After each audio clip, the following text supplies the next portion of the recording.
Greg Powers, Dave Campbell's Texas Football, and I'm out here at Frisco Lone Star, joined by head coach Jeff Rayburn. Coach, I thought the practice was pretty crisp this morning. What's your impressions been so far early in the spring? Yeah, we're 11 practices in right now, and we've got a lot of young faces in the back end and the secondary and in the skill spots on offense, but a lot of talent. It's kind of a reassuring to know that we got a lot of experience up front on the offensive line. On the defense, we've got a ton of guys returning in the box, so feel really good about where we're at right now. We're not where we need to be, but we're getting a whole lot better every day.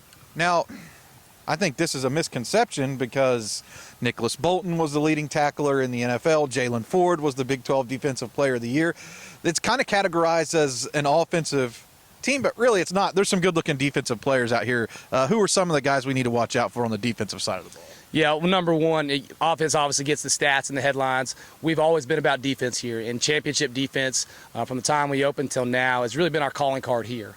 But we've got a ton of great defensive players, and it starts with our linebacking crew. Mo Rusalilo and Trey Yanez is where it starts. Those guys have been stalwarts for us, and the next great linebackers that we've got here. So those guys will lead us all day, every day. So really excited about those guys. We've got Luke Miller up front, Ephraim Whitaker, and Austin Rodriguez. We got Chris Knowles. We got Eugene Bynum. We got so many guys up front, and so we're transitioning and working some different things on defense because of the skill sets that we have. So really excited about those guys up front being able to stop the run, because that's where it starts. Yeah, and I just like to kind of talk about that kind of stuff because teams get categorized into one bucket or another, when really it's not always 100% true. But I guess when you have guys like Marvin Mims and Jalen Shelley running around, or Jason Shelley running around and all that kind of stuff, it's easy to see that speed and stuff on offense. Sure.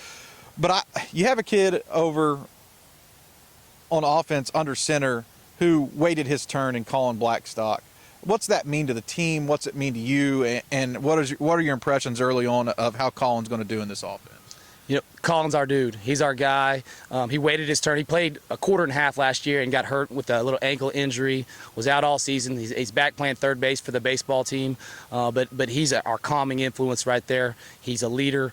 His skill set is so high. It's just going to take somebody taking a chance on him without a lot of game film. I mean, he's 6'3", 200, got a big-time arm. But the best thing about him is he's so well respected on our team. He's the leader on offense for sure. I'll write up for you guys watching this, I'll write up in a report, some of the wide receivers. You have really good crew of wide receivers out here, but I kind of want to make sure that we cover what is an impressive freshman class here. You have a couple of guys in Davian Groce and Ryder mix who are already getting a lot of college attention. How exciting is that for you as a coach to know that the future is really bright?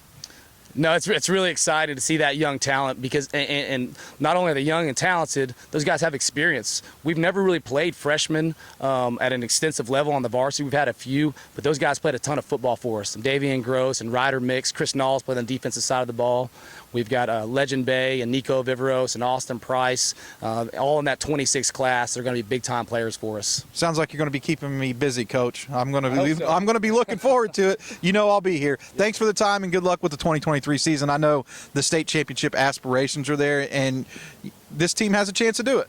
Yes, sir. I appreciate you and all you guys do for Texas football. Thanks, Coach.